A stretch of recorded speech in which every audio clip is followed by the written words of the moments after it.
Hi everyone, and welcome to my channel, or welcome back to my channel. I don't know if this is going to be the start of a whole new YouTube channel for me, or just a rebranding of my existing one. If this is a whole new channel, welcome. And if you want to see other content of mine, then that would be on ACG Vlogs, which basically focuses on autism, some health stuff, and just some generic content. It's kind of all over the place. If this is on my established channel, obviously the channel name will change, but all the other videos are still here, so take a look around and watch whatever you like. But my focus now for YouTube is going to switch to chronic illness. I know there's a bunch of chronic illness YouTubers already out there, but I find that over the past year or so, especially since I got diagnosed with asthma after having COVID, chronic illness has played a bigger part in my life, and I actually have more content that naturally presents itself to me around chronic illness than autism. With autism, one of the character traits of autism is we don't like to try new experiences, so eventually I run out of content because I don't try new experiences. But with a chronic illness focus, I can just talk to you guys about what's going on that I can't control and some tips that I find that make it easier to deal with. Therefore, there's always going to be content because my health keeps changing, unfortunately. So, honestly, for me, who wants to reach more people and grow my channel, this is the best move. Also, I feel like with autism-focused content, a lot of my viewers are parents of autistic children, and they like the content because it helps them, but when I'm out of ideas to film and ask for ideas, they don't really know what they want to see because they don't know what will be helpful because they don't have that knowledge, and if they had that knowledge, they probably wouldn't be coming to my videos. Again, with chronic illness, I've noticed with the abundance of chronic illness YouTubers I watch that the people with chronic illnesses seek out YouTubers that share a diagnosis because they want to know how the other person is handling it. They want someone to share the ups and downs with. They want to hope that someone's found tips or tricks that they don't know about.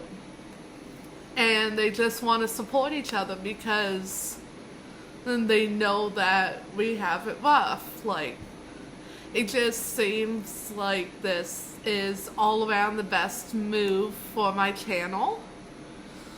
And I've been trying to do this for a while, and I keep putting off of this change in focus, but the truth of the matter is in the next 4 months I'm having 2 surgeries. I'm fighting for 3 or 4 different diagnoses that I'm being denied, and I am potentially moving across the country, if I can manage it, to get better health care. So really, this is the focus of my life, and what better time to make that the focus of my YouTube. Because if I keep waiting, I'm gonna miss all this content. And while I'm not having these experiences for the sole purpose of having content to talk to you guys about, I also want to share my experiences if I feel they might help someone. So that is what's going to be going on. Now, I know this video might end up being a bit long for those of you who don't know me. It's a trend, and I understand if you only pop in for bits and pieces of my videos, it's fine. But I just want to talk a bit about me personally so you know what to expect on this channel. So, I started watching chronic illness YouTubers, I think it was sometime at the start of the pandemic, maybe slightly before, I'm not sure, but somewhere around there. And I started with Chronically Cassie, and I watched all her videos, and because I was supposed to begin a service dog, and I started with her training videos, fell in love with Hollow, and kept watching. And then I found out along the way that she was on the autism spectrum, and I am as well. So then I wanted to watch even more, because I know people like me on the autism spectrum have troubles with anxiety and dealing with the unknown, and that's what chronic illness is. So I just want to see how she handled it, to try and help me handle my issues better. And when I got to the end and realized that she had passed away, and I couldn't really ask her for further advice or expect future videos, I realized that, you know, this is a great resource for others, and there has to be more out there. I then found the Raw Life through Chronically Cassie, who I still watch, and I also found the Fry Life, and I still watch them as well. And I found a few others who I don't watch anymore because they're no longer applicable to what I'm going through, but they still helped me in the moment that I watched them. And now a bit about me, and I'm gonna try and make this very brief but also informative.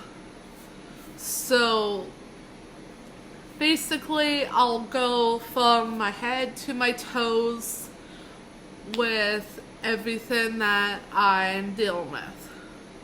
So to start, I'm going to start with my autism, because that's in my brain, and my brain's at the top of my head. That's not exactly chronic illness, but it does affect my life. And then we move on to my eyes. And with my eyes, I do have fluctuating vision. I have several different eye conditions. I can never remember them all. My vision has been close to normal and pretty stable since I was in high school around 2012 to 2015, and for several years after. In the past year and a half, my vision's declined and continues to decline, and I was diagnosed with another eye condition, which I might touch on in a future video, but I've come to the realization that I went from almost normal eyesight to who knows when my eyesight is going to stabilize again. And then next, I also have chronic migraines, which are currently not treated because I can't get a doctor to take me seriously. So how I treat it with the resources I have available to me is I'll take some Tylenol #1 and usually take a nap. And my migraines have also been getting worse. At some point last year, I don't remember when, I had a migraine that lasted for 2 weeks straight.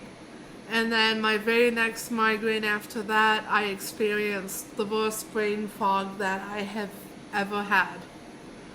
And ever since that one migraine with the worst brain fog, I've had a consistent level of brain fog ever since. And continuing down, I have severe TMJ. I'm actually going for a consult for jaw surgery in August. But basically,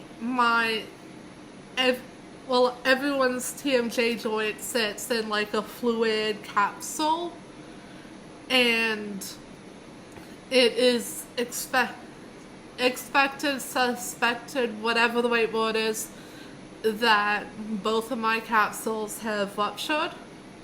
I have been trying to get the surgery for about a year, and it took about 7 or 8 months to get the referral to the surgeon because they kept losing the referral. So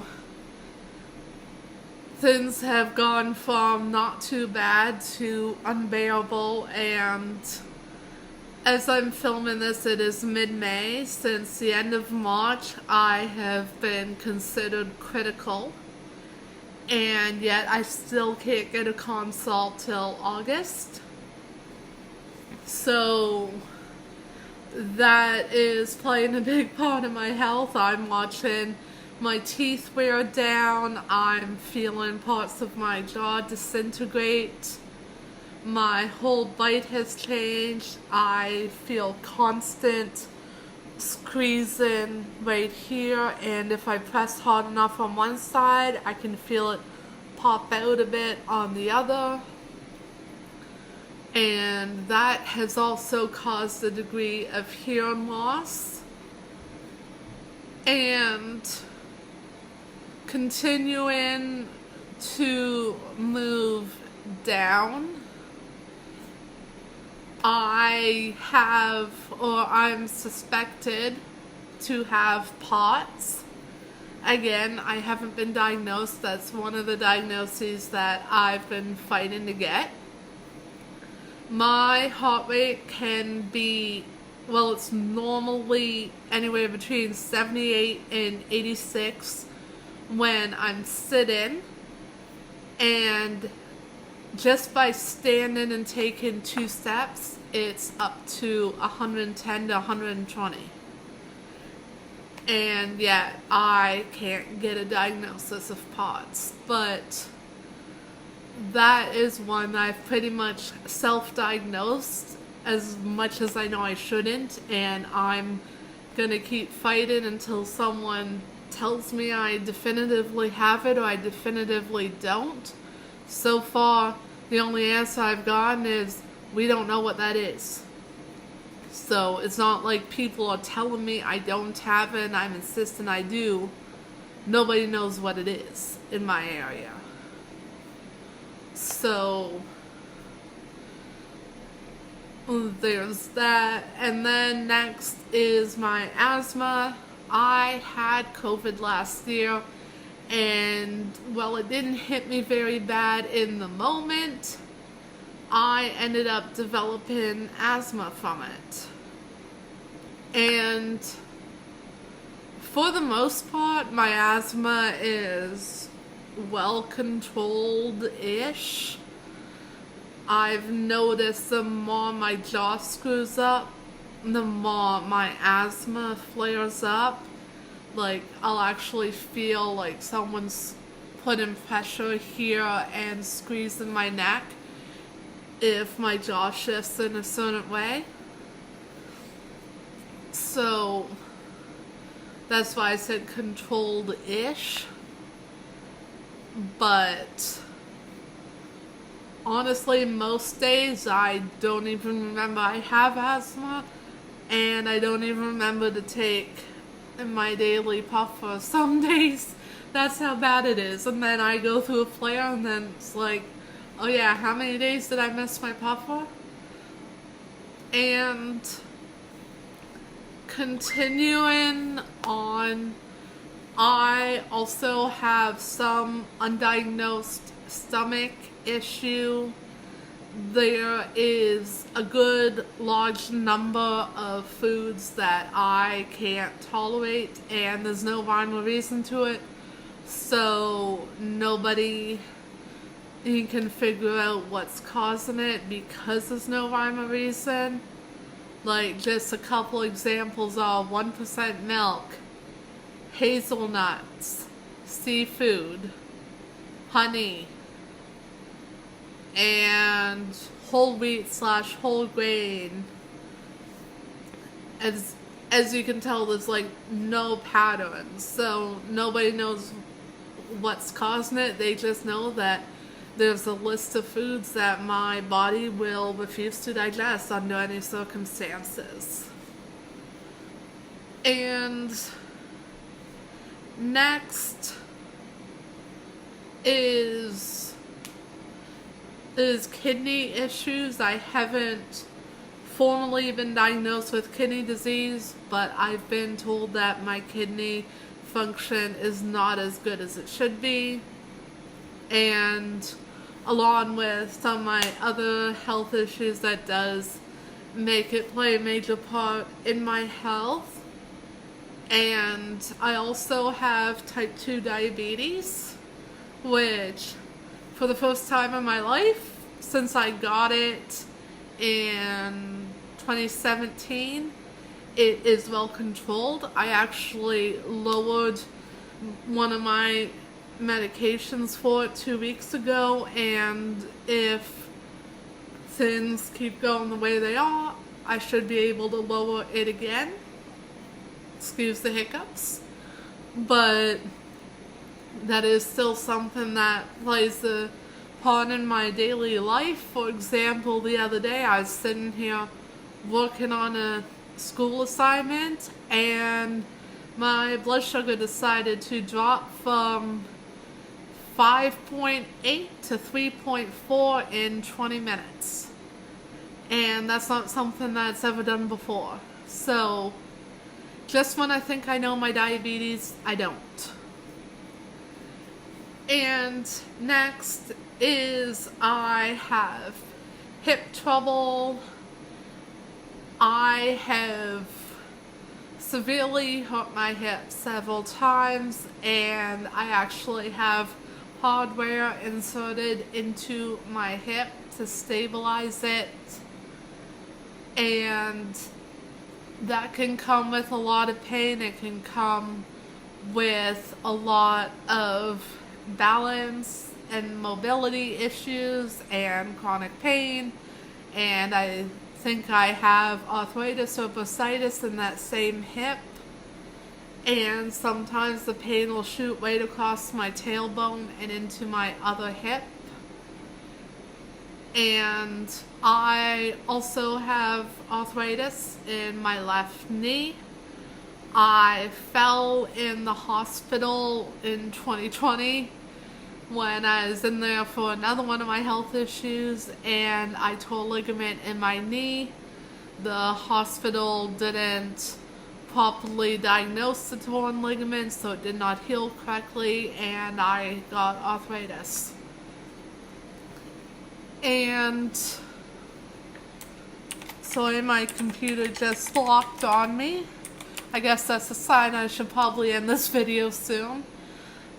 And also, I have primary lymphedema, and primary lymphedema is basically where the lymph fluid that circulates through your lymph vessels has trouble circulating, and it gets stuck in your legs or your arms or wherever, but for me it's my legs.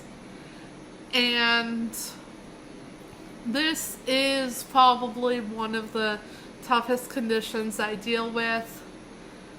I usually go on IV antibiotics once to twice a year, but due to the failing healthcare system in my province and the fact that it's impossible to get into a doctor, I have gone on all antibiotics, I think 5 or 6 times since October, and it is May.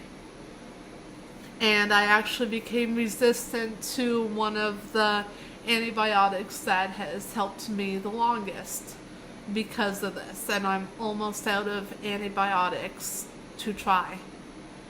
And I guess I didn't mention, but the infections are cellulitis, and if you don't know much about lymphedema or cellulitis, sometimes the lymphedema, the lymph fluid, if too much of it builds up in my legs, it'll try and come through the pores of my skin, cause open sores, and then because the lymph fluid keeps coming through the sores, plus my diabetes, the sores have troubles healing, and then infection sets in.